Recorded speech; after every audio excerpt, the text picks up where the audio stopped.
Lord's का मैदान और नहीं थम रहा है घमासान। जी हाँ, India versus England third test बहुत ही रोमांचक मोड़ पे पहुंच चुका है। तीसरे दिन का खेल खत्म हो गया है और दोनों टीम बराबर 50-50, न कोई आगे न कोई पीछे, न कोई ऊपर न कोई नीचे। बहुत ही साधारण, बहुत ही बोरिंग सा दिन, लेकिन जाते जाते खड़ा कर गया रोमांच। मतलब एक जो पिक्चर होती है उसका, जिसमें एक्शन, इमोशन, ड्रामा, एक्टिंग और लास्ट में थ्रिलर, तो ये सारा कुछ इंडिया और इंग्लैंड जो पूरी दुनिया देख रही है। टेस्ट सीरीज सब तरफ चल रही है, लेकिन मोस्ट वॉच और मोस्ट अट्रैक्टिव बनी है इंडिया और इंग्लैंड की। इंग्लैंड ने पहली बैटिंग करके 387 रन बनाए, जिसमें जसप्रीत बुमराह के 5 विकेट थे। अब इंडिया की बारी थी। इंडिया बैटिंग करने उतरी 145 पे, ऑलरेडी 3 विकेट गिर चुके थे। तीसरे दिन की खेल की शुरुआत बहुत ही बेहतरीन तरीके से की केएल राहुल और ऋषभ पंत ने। उंगली में चोट लगी रहने के बाद में भी बहुत जबरदस्त पार्टनरशिप की, लगभग 100-150 के आसपास की पार्टनरशिप कर दी उन्होंने, ऋषभ पंत और केएल राहुल ने। 102-105 रन बनाए जो फर्स्ट सेशन था। इंग्लैंड लग रहा था कि विकेट आउट ही नहीं कर पाएगा, और एक इस समय लग रहा था कि इंडिया कम से कम 100+ की लीड लेगा, जो कि क्योंकि कोई चांस ही नहीं दिख रहा था। लेकिन भाई अपना ऋषभ जिस तरीके से टीम में गेम में लेके आता है, वैसे टीम को बाहर भी करता है। मतलब ऋषभ पंत भी पूरी कोशिश कर रहा था कि वो आउट हो जाए। एक बार कैच भी बटा, क्रॉली ने जो बाउंड्री पे पकड़ा था, फिर बाद में अंदर फेंक दिया, और बहुत कोशिश किया उसने आउट होने की।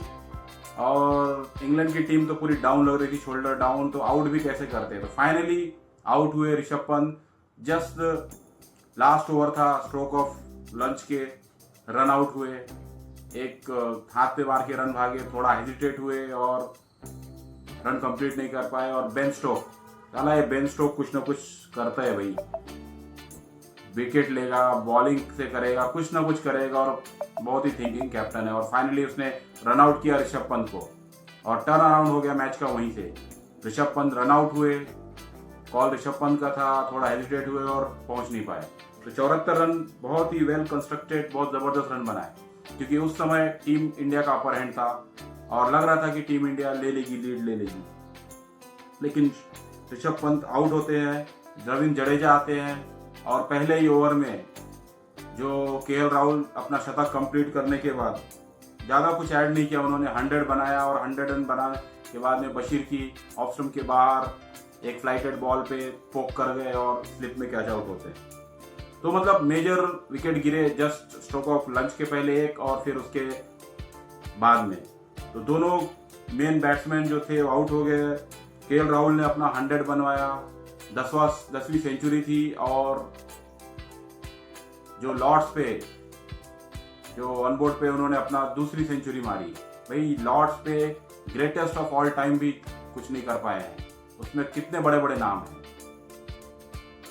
Sachin Tendulkar, Virat Kohli, Ricky Ponting, Brian Lara, मतलब इतने बड़े बड़े नाम जो ऑनर्स बोर्ड पे नहीं आ पाए, वहां पे केएल राहुल, कमाल धमाल केएल राहुल, केएल बेमिसाल राहुल, क्या जबरदस्त इनिंग खेली, इतना कॉम्पैक्ट और इतना वो था। एक ही गलती की पूरे इनिंग में और वो आउट हो गए।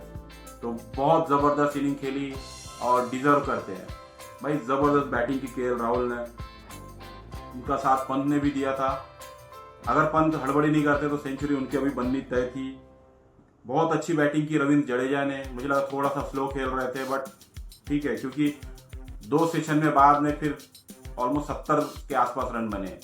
अगर 100 के 80-90 बनते तो इंडिया को 50 रन का लीड और ले सकता था, लेकिन नहीं हुआ। और रविंद्र जडेजा खेल रहे थे, रविंद्र जडेजा और नीतीश कुमार रेड्डी अच्छी बैटिंग की। नीतीश कुमार रेड्डी रनिंग में बहुत कंफ्यूजन था दोनों के में, कम से कम 3 बार रन आउट होते होते बचे। भाई गुजरात और साउथ का कॉम्बिनेशन कुछ जम नहीं रहा था, शायद क्या हो रहा था। पहले खेल रहे थे, रेड्डी नर्वस थे, लेकिन कॉन्फिडेंस था, उनको 2 विकेट लिया था। बट उन्होंने भी 30 रन बनाए। जब आउट हुए तो 91 बॉल खेली, 30 रन बनाए। और एक जबरदस्त बॉल थी, जो कार्स की जबरदस्त बॉल थी, जिसपे बेन स्टोक की बॉल थी, जो पढ़ के डेविएट हुई और उसको कंट्रोल नहीं कर पाया और आउट हुए।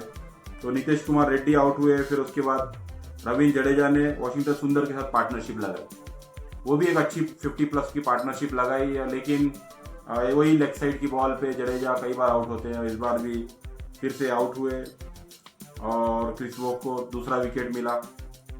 अब जडेजा जब आउट हुए तो इंडिया का जो स्कोर था 376 पे 7 था, 376 पे मतलब 6 था, 7वीं विकेट गिरी थी। 376 से सिर्फ 11 रन जोड़ के बाकी के विकेट 4 विकेट आउट हो गए, 3 विकेट 4 आउट, कुछ भी। सिर्फ आकाशदीप ने रन बनाए और स्ट्रेटेजी वाशिंगटन सुंदर की समझ में नहीं आ रही थी कि करना क्या चाह रहे थे। भाई मेन बैट्समैन थे तो थोड़ा अटैकिंग खेलना चाहिए था, रन बनाने का मौका था, और फिर उन्होंने शॉट मारने गए, कैच आउट हो गए। बुमराह और सिराज, इनसे क्या उम्मीद अब कर सकते हैं, क्योंकि बुमराह पिछले 7-8 इनिंग में 0-2, 0, 22 इस तरीके के इनिंग उनका चला है। खैर बुमराह हमारे मेन बॉलर हैं, उनका काम है विकेट निकालना, रन बनाना उनका काम नहीं है। जो बन गए बन गए, नहीं बन गए नहीं बन गए। बट वही है कि जो उनकी टेल बैक की थी तो उन्होंने हमने मोर देन 100 रन कंसीड किए, जिसकी वजह से नहीं तो अभी इंडिया की लीड होती। बट अभी के टाइम में मैच बराबर फंसा है, एकदम बराबर। 2 दिन का खेल बचा है। अब इंग्लैंड क्या बेसबॉल खेलती है कि क्या खेलती है, क्योंकि अगर इंडिया को आउट करना है लास्ट डे में, उनको ऑल आउट करना है, तो इंग्लैंड को फास्ट खेलना पड़ेगा, 300+ बनाना पड़ेगा और फिर इंडिया को चेस करने के लिए देना पड़ेगा। क्योंकि अगर 250 के आसपास बने तो इंडिया भी चेस करने के लिए जाएगा। तो मैच बहुत रोमांचक होने वाला है और टीम जो है वो हो गई है, बराबर का खेल हो गया है। बात की जाए तो ऐसा कब हुआ था जब दोनों टीमें बराबर हुई थी?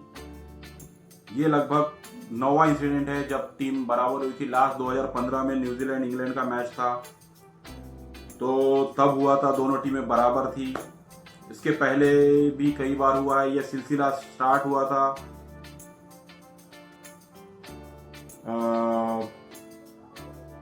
आई थिंक 1958 से। 1958 West Indies India green park Kanpur तब हुआ था, जो पहली इनिंग पे दोनों टीमें बराबर थी। और आज 2015 के बाद में लगभग 10 साल बाद फिर से दोनों टीमें बराबर थी। इसमें मैक्सिमम ड्रॉ हुए हैं, 3-4 मैचों में रिजल्ट आया। 50% तो ड्रॉ हुए हैं मैच, क्योंकि अब 2 दिन बचा है और ये भी एक हिस्ट्री क्रिएट हो गई है। और लास्ट ओवर ड्रामा, भाई क्या खतरनाक था। कुछ 6-7 मिनट बचे थे चेंज ओवर के बाद में, तो इंडिया की एक्सपेक्टेशन थी 3 ओवर तो भी डाले जाए। और इंग्लैंड का तो भाई कोई भी टीम रहेगी वो बैट्समैन चाहेगा नहीं, तो उन्होंने पूरा टाइम लिया, धीरे धीरे आए, स्क्रोल कछुआ चाल चलते हुए क्रीज पे पहुंचे। बुमराह रनअप के लिए रेडी हो रहे, तो फिर वो बैट्समैन हट रहा, ये है।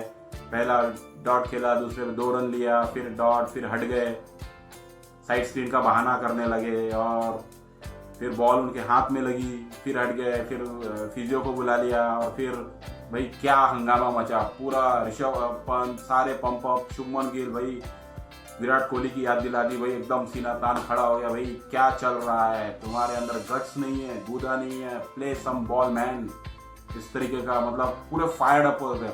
मतलब जो पूरा दिन इतना बोर गया, लास्ट के ओवर में पूरा टीम को फायर अप कर गया। लेट्स होप कि वो एनर्जी ग्राउंड पे दिखे और इंडिया उनके जल्दी विकेट गिरा पाए, क्योंकि इंग्लैंड हो सकता फास्ट खेलने की कोशिश करे।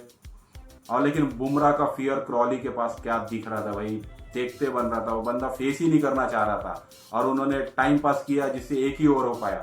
इंडिया को उम्मीद थी कम से कम 2 ओवर तो भी करे, लेकिन और क्या क्लैपिंग हो रही थी, वाह वाह वाह। किसके लिए? एक्टिंग के लिए, क्रॉली की। क्या जबरदस्त एक्टिंग की भाई तूने जो 1 ही ओवर। लेकिन उस सिचुएशन में कोई भी होगा बैट्समैन वैसा ही करेगा, चाहे इंडिया का हो या कोई हो। लेकिन बहुत ज़बरदस्त, क्योंकि कुछ इंसिडेंट्स रहते हैं जो फायर अप करते हैं टीम को, और ये इंसिडेंट ने पूरे टीम एक साथ आ गई।